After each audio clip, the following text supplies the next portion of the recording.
Hello, j'espère que tu vas bien. Bienvenue dans ma chaîne. Je me présente Yannick Lassman. Je suis coach expert en résilience et j'accompagne les adultes qui sont passés par un manque de stabilité familiale ou bien qui ont été orphelins, qui sont livrés à eux-mêmes, à pouvoir aller de l'avant dans la vie et créer une vie épanouissante. Bienvenue sur ma chaîne et aujourd'hui, je vais te parler de Papa Outé. Pourquoi Papa Outé? Déjà, Stromae, il est belge, donc on représente la Belgique, comme je suis belge aussi. Et puis en même temps, cette chanson est très très forte parce qu'elle parle justement d'un manque parental, le manque d'un père. Et moi, si tu n'as pas encore vu ma vidéo, ou si tu ne connais pas encore mon histoire, mes parents sont décédés, donc j'ai dû grandir sans père. Et je sais ce que c'est que d'avoir un père qui est absent. Et Stromae aussi, il a aussi vécu la même chose. Et donc, c'est pour ça que j'avais envie de te parler de cette chanson en particulier, parce que dans cette chanson, elle est tellement puissante et tellement belle en même temps, que si tu n'écoutes pas réellement les paroles, en fait, si tu n'écoutes pas ce qui se cache derrière toute cette mélodie, tout cet enjaillement, il y a des choses que tu peux rater. Parce qu'au final, qu'est-ce qui se passe lorsqu'on grandit sans père? Quels sont vraiment les manques par lesquels nous passons et comment en fait avoir une vie saine, surtout lorsqu'on a ce manque-là depuis jeune et qu'on est adulte maintenant et qu'on se dit ok, on a des comportements, on ne comprend pas pourquoi, on ne sait pas pourquoi, on manque parfois de respect, parfois on n'a pas de cadre, parfois en tant qu'homme, il n'y a pas vraiment de respect envers les femmes, ou bien en tant que femme, il y a une certaine dépendance affective. Ça, je vais te l'expliquer. Alors, avant toute chose, je vais te demander de t'abonner à ma chaîne et d'activer la cloche. Comme ça, tu ne rateras pas les prochaines vidéos et de mettre un like. Et bien sûr, pourquoi je te demande de t'abonner? Parce que moi, en fait, mon but, c'est de créer une communauté sur la résilience, de créer une communauté, la plus grande communauté qui soit, afin de montrer au monde que peu importe ce qu'on a vécu, peu importe ce qu'on traverse, peu importe à quel point on pense que la vie peut être difficile, c'est possible de pouvoir avoir une vie épanouissante et d'arriver à avoir ce qu'on veut, qu'on n'est pas obligé de subir la vie en fait. Et c'est pour ça que j'ai envie que si cette vidéo te plaise, tu la partages. Et c'est pour ça que je fais mon contenu. C'est pour qu'il soit partagé, pour que ce message soit entendu et pour que les gens puissent s'ouvrir à ces possibilités-là. Je vais commencer alors avec les paroles. Tout simplement, dites-moi d'où il vient, enfin je saurai où je vais. Dites-moi d'où il vient, en fait, c'est quoi un papa? D'où est-ce que ça vient? Tu vois, quand il y a quelqu'un qui devient un papa, ça vient pas de nulle part. Il en reparle même encore mieux dans le deuxième couplet. Mais dites-moi d'où il vient, enfin, je saurai où je vais. Ça veut dire un exemple de parentalité. Moi, dans ma conception des choses, j'estime que pour avoir une famille stable, on a besoin d'un père et d'une mère. On a besoin des deux énergies. Pourquoi? Parce que en tant que garçon et en tant que fille, le papa et la maman comblent en fait certains apports pour chacun. Et donc, s'il nous en manque un, si on ne voit pas d'où est-ce qu'on vient, de la parentalité, de quelle partie de la parentalité on vient, il va nous avoir ce manque en fait tout le temps. Et donc, c'est pour ça qu'il pose cette question déjà. Dites-moi d'où il vient, comme ça je saurai où je vais. Maman dit que si l'on cherche bien, on finit toujours par trouver. Il n'est jamais très loin, il part très souvent travailler, mais on dit que travailler c'est bien mieux qu'être mal accompagné. Ok? Donc, je saurai où je vais si on cherche bien. Parfois, en fait, on ne sait pas trop où est-ce que le père il est, s'il est absent, s'il est présent, et on essaye toujours de chercher. Il n'est jamais très loin, c'est que parfois, en fait, les couples sont séparés, et aussi, le père, il est là sans être là. Travailler, il va au travail, il part, il revient, il dort la nuit, on ne sait pas ce qu'il fait, mais travailler c'est bien mieux qu'être mal accompagné. Et en fait, le concept d'être mal accompagné, c'est peut-être que, justement, il y a eu quelque chose de difficile qui s'est passé et que peut-être que beaucoup de gens expérimentent aussi à l'heure actuelle, c'est que les couples se cassent et que les gens n'arrivent pas à se rabibocher et que justement, le papa travaille, il reste loin, il essaye de trouver des excuses pour dire que, voilà, il n'est pas possible pour lui de réintégrer la famille ou qu'il y a un certain rejet. Mais dans le cas de Stromae, en fait, ce qui s'est passé, c'est que lui, son père, il est mort lors du génocide du Rwanda. Donc lui, quand il a grandi, il savait pas trop, en fait, qui était son père. Et en fait, ce sont les membres de sa famille, ses oncles, qui sont des figures parentales pour lui. Donc il a cherché ça au travers de sa famille et c'était la sœur de son frère qui lui a appris la nouvelle. Donc parfois, ça peut être quelque chose comme une séparation, parfois ça peut être un décès brutal et tragique, comme lui il l'a vécu lors d'un génocide, comme moi je l'ai vécu avec justement, voilà, ce que tu sais normalement, hein, après avoir suivi ma vidéo.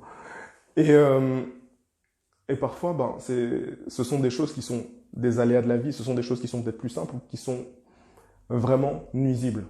Et donc, quand on ne sait pas réellement ce qui s'est passé au-dessus, on ne sait pas comment nous, on peut interagir en tant qu'enfant, en tant qu'adolescent, en tant qu'adolescent et en tant qu'adulte, parce qu'on n'a pas cette vision globale de ce que ça représente. Et donc, après qu'on finit par trouver, travailler, mal accompagné, ben, qu'est-ce qui se passe? Où est ton papa? Sans même devoir lui parler, il sait ce qui ne va pas. Donc, en fait, l'absence qu'un père peut avoir, on ne peut même pas lui parler, on ne peut même pas forcément avoir accès. Il y a quelque chose qui est cassé, qui est brisé, et on ne sait pas comment reconnecter ce lien, on ne sait pas comment nous grandir en tant qu'homme, ou bien même les femmes en tant que femmes, eh bien, parce qu'il y a toujours ce manque. Et il dit après, ça doit faire au moins 1000 fois que j'ai compté mes doigts. Et il chante le refrain, donc Papa Outé, avec un super jeu de mots qui est en Papa Outé. Donc en Papa Outé, ça veut dire arnaquer, entubé ou en autre mot qui finit par en, enfin qui commence par en. Mais voilà, vous avez qu'à regarder sur Wikipédia. Wikipédia l'expliquera mieux que moi. Moi, je ne dis pas ce genre de choses. Donc, mais peut-être que tu as compris. Et donc voilà, et c'est là qu'il chante le refrain. Mais le deuxième couplet, en fait, c'est là que la chose qui est la plus puissante arrive.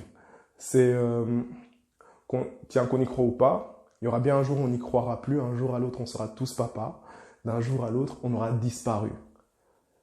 Serons-nous détestables, serons-nous admirables, des géniteurs ou des génies? Eh bien, dites-nous, qui donne naissance aux irresponsables, réellement? Qui donne naissance à des gens irresponsables? Tout le monde sait comment on fait des bébés, mais personne ne sait comment on fait des papas. Monsieur, je sais tout, on aurait hérité, c'est ça, faut le sucer de son pouce. Dites-moi où c'est caché, parce que ça doit faire au moins 1000 fois que j'ai bouffé mes doigts.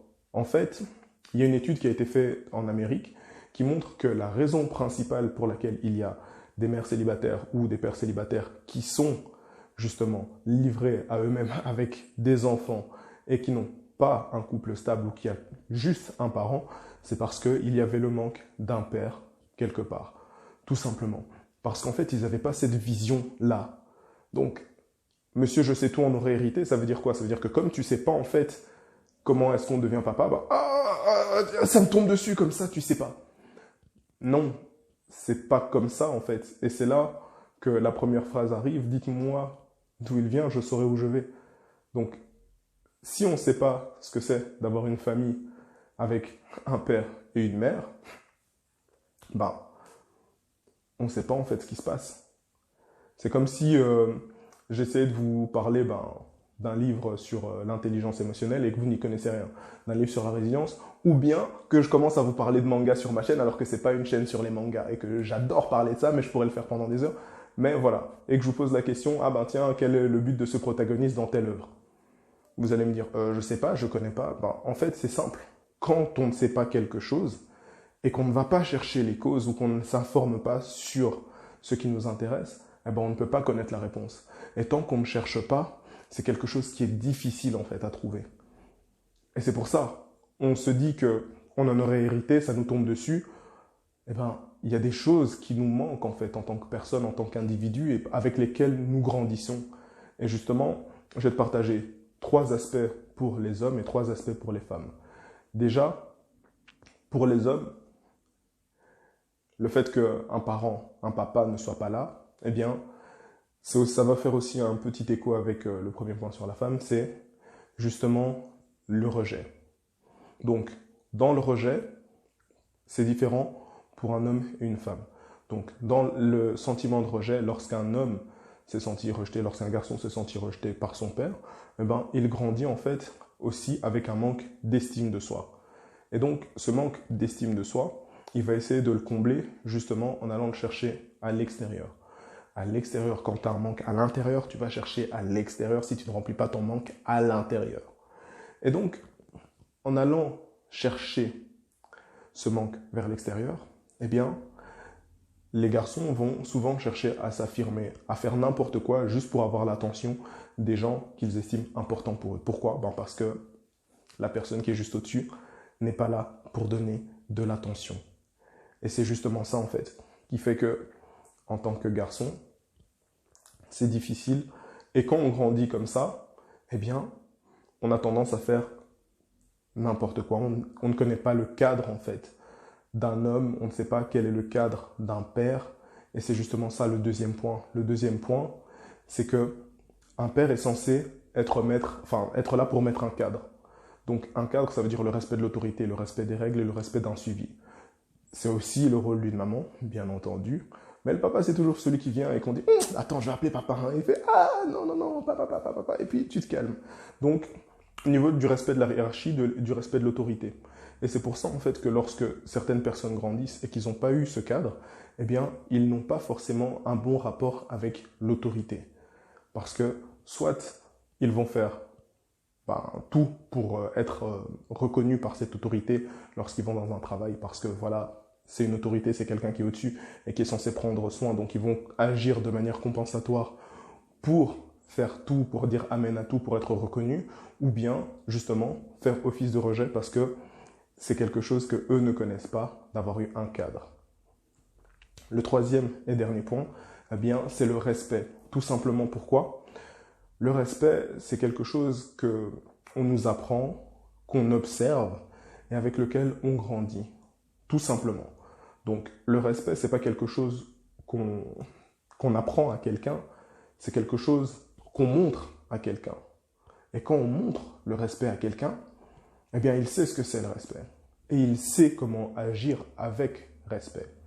Et donc, ce n'est pas que les femmes ne sont pas respectées, c'est juste que grandissant sans avoir vu un homme respecter sa maman, c'est très difficile pour un garçon qui grandit et qui devient un homme d'avoir justement le respect pour la gente féminine. Et c'est pour ça que je vous ai parlé directement de cette étude qui a été faite en Amérique. C'est parce que justement, la raison pour laquelle la boucle, le serpent qui se mord la queue, eh ben, c'est le manque d'un père. Comme tu as le manque d'un père, tu ne sais pas ce qui se passe. Comme tu ne sais pas ce qui se passe, tu ne sais pas comment gérer tes relations avec les femmes. Relations avec les femmes, manque d'un père, les gens font n'importe quoi, s'amusent et ils ont des enfants. Ils ont des enfants, mais ne sont pas prêts à être père parce qu'ils ne savent pas c'est quoi être père. Et donc, ils créent des enfants qui sont sans père, qui eux recommencent. Et la boucle, en fait, elle continue à chaque fois. Et c'est ça qui est vraiment un fléau.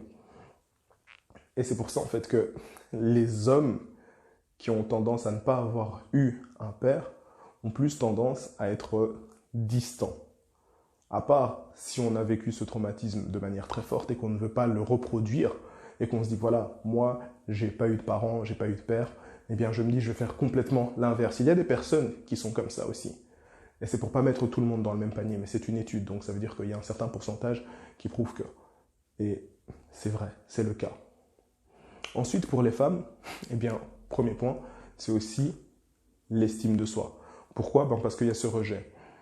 À partir du moment où le papa n'est pas là, eh bien, la femme se sent peut-être un peu rejetée parce que son père n'est pas présent. Et donc, au niveau de l'estime de soi, on se demande, mais pourquoi est-ce que mon père n'était pas là? Qu'est-ce que j'ai pu faire? En fait, on ne se rend pas compte qu'au lieu de projeter ça sur soi, ça n'a rien à voir avec quelque chose qui s'est passé avec nous en tant qu'individus, mais qui s'est passé en fait au stade au-dessus en tant que parents. Et donc, on grandit en ayant ce manque d'estime de soi, en se disant je suis peut-être pas assez bien pour mon père.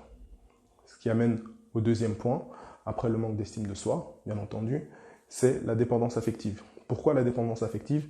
Eh bien parce que parfois, et majoritairement, beaucoup de femmes auront tendance à aller chercher de l'affection chez les hommes pour combler ce manque-là, du père qui n'a pas été présent. À partir du moment où le père n'a pas été présent, eh bien, comme je l'ai dit, ça revient toujours, c'est toujours la même boucle, c'est on ne sait pas ce qui se passe par rapport à une relation saine.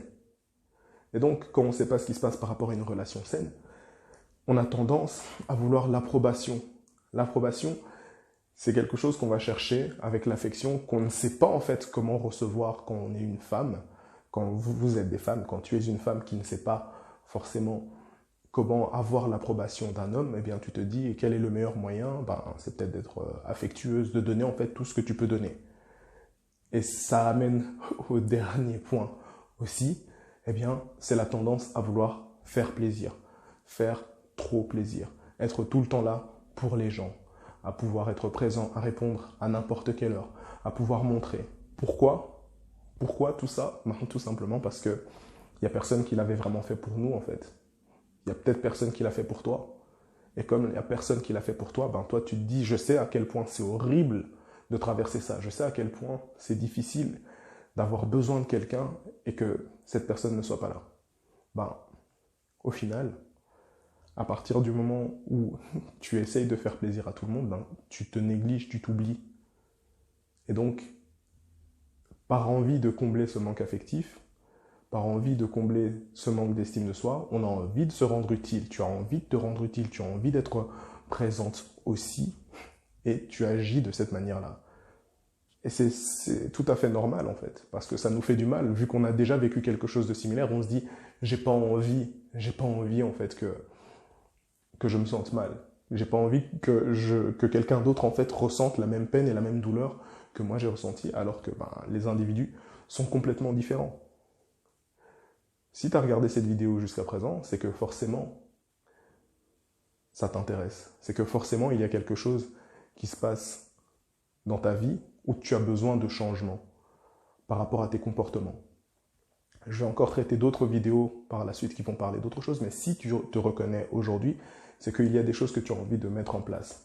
Donc, il y a mon bilan personnalisé dans la description et aussi un cadeau, une mini-formation. Ça, c'est cadeau. Tu regardes dans la description, tout simplement, et tu peux me contacter. Ensuite, le cadeau. Bien sûr, le petit cadeau de fin de vidéo, tout simplement, comment on fait en fait lorsqu'on a tout ça? Comment on fait lorsqu'on vit tout ça? Comment on fait pour traverser ça? Maintenant, c'est fait, on est adulte. Eh bien, je vais te donner une astuce qui est quelque chose que j'adore faire. C'est définir exactement ce que tu veux, tout simplement. Parce qu'il y a des choses que tu veux dans ta vie, et quand tu sais ce que tu veux, tu sais vers quoi tu peux aller. Et quand tu veux avoir ce que tu veux réellement, au plus profond de toi, au plus profond de tes tripes, tu vas le chercher. Et donc, ça veut dire que peu importe les exemples que tu as eus, peu importe les exemples que tu n'as pas eus, lorsque tu veux réellement avoir quelque chose dans ta vie, tu fais tout pour l'avoir. Tu fais des recherches, tu t'informes, tu réfléchis, tu t'adaptes, tu te remets en question. Tu fais tout un travail qui est nécessaire afin d'être aligné avec ce que tu veux. À partir du moment où tu sais exactement ce que tu veux, à partir du moment où tu sais ce que tu veux obtenir, à partir du moment où tu as vraiment une idée, au lieu de te dire oui, mais je ne sais pas, ok, mais si tu savais, qu'est-ce que ce serait? Tout simplement. Si tu savais comment changer ta situation, si tu savais comment améliorer ta situation, si tu savais réellement comment attirer une bonne personne vers toi, si tu savais comment arrêter tes mauvaises habitudes, les bonnes habitudes, ajoute-en même. Mais tout ça, ça passe par ce que tu veux là. Ça passe réellement par ce que tu désires. Et d'être d'accord que ce que tu vis, c'est pas normal. C'est pas ok. C'est ça aussi faire preuve de résilience, c'est de se rendre compte qu'on est dans le creux, mais qu'on peut remonter. À partir du moment où tu te demandes, qu'est-ce que je veux vraiment? À ton avis, qu'est-ce qui va se passer dans ta vie? À toi de me le dire dans la zone de commentaires, et je te dis à la semaine prochaine.